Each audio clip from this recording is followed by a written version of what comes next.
when he was trying to calm everyone down after Manchester United's victory over Basel that opened their Champions League campaign. Jose Mourinho accused his players of losing focus, of indulging in PlayStation football.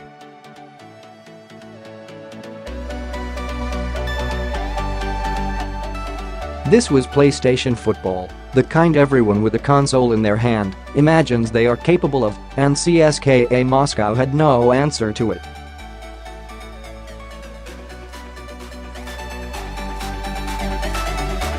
In Soviet times, CSKA were the Red Army's team. Stalin was wont to have his generals shot after defeats like these.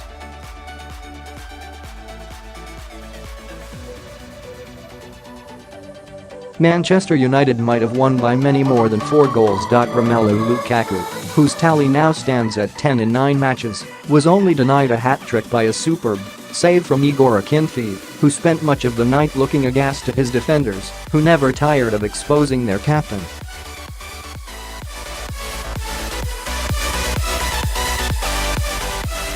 He was CSKA's lone hero. The view from Mourinho's dugout was altogether better. Manchester United have returned to the Champions League with a 7-1 aggregate victory from their opening 2 games, and they face home and away fixtures against Benfica, who were beaten in Lisbon by CSKA and thrashed in Switzerland by Basel.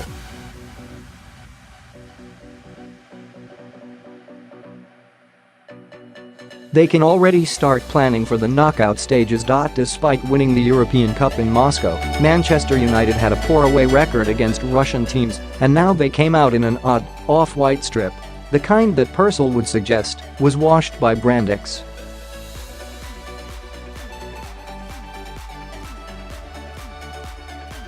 Fashion-wise, it might have been a faux pas, but within 4 minutes of the kickoff, those shirts were coming together to congratulate Lukaku in what has become a familiar scene.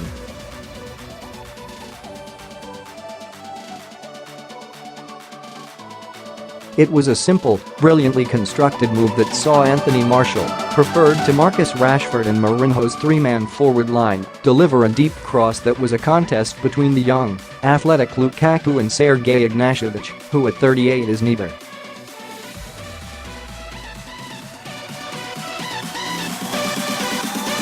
Lukaku won the header and won Manchester United the lead. His second of a chill Moscow night resulted from another dreadful defensive error from CSKA's aging backline.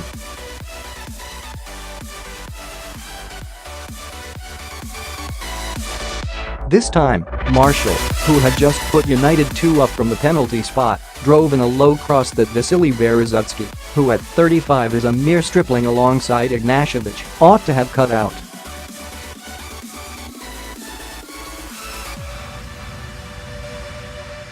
Instead, the defender launched a kick at thin, cold air and Lukaku stabbed home the kind of goal that would have been an embarrassment in training, let alone on a Champions League night.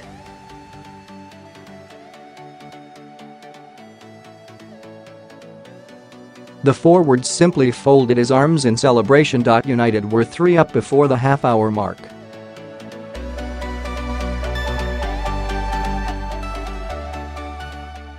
The game was dead. CSKA might have been buried even more quickly. When Manchester United played out a considerably less impressive 1-1 draw in Rostov in March, Henrik Mkhitaryan's every move was applauded by the city's large Armenian community.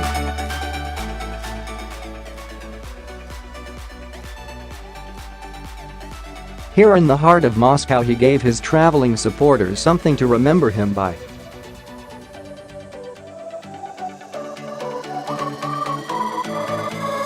The first was a shot, after he was put through by Daley Blind, that Akinfeev, whom Sir Alex Ferguson seriously considered signing instead of Dji, saved well with his feet.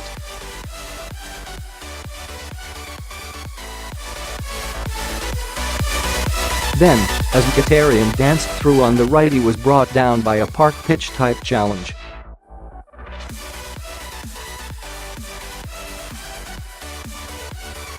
Martial stepped up to convert the penalty. After the interval, Mkhitaryan scored effortlessly as Akinfeev palmed Martial's shot into his path.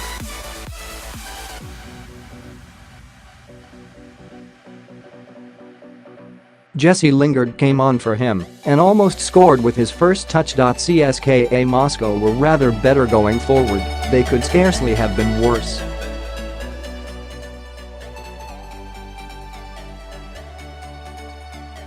It is very hard to be critical of the kind of performance Manchester United produced here, but the back three Mourinho employed was sometimes sliced open.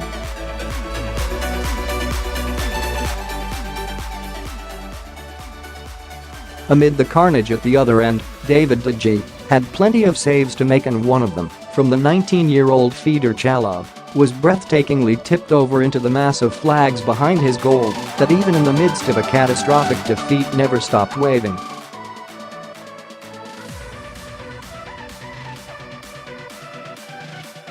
They deserved the last-minute goal Konstantin Kuchev's near-post shot on the run gave them, but it was a thin, bitter consolation.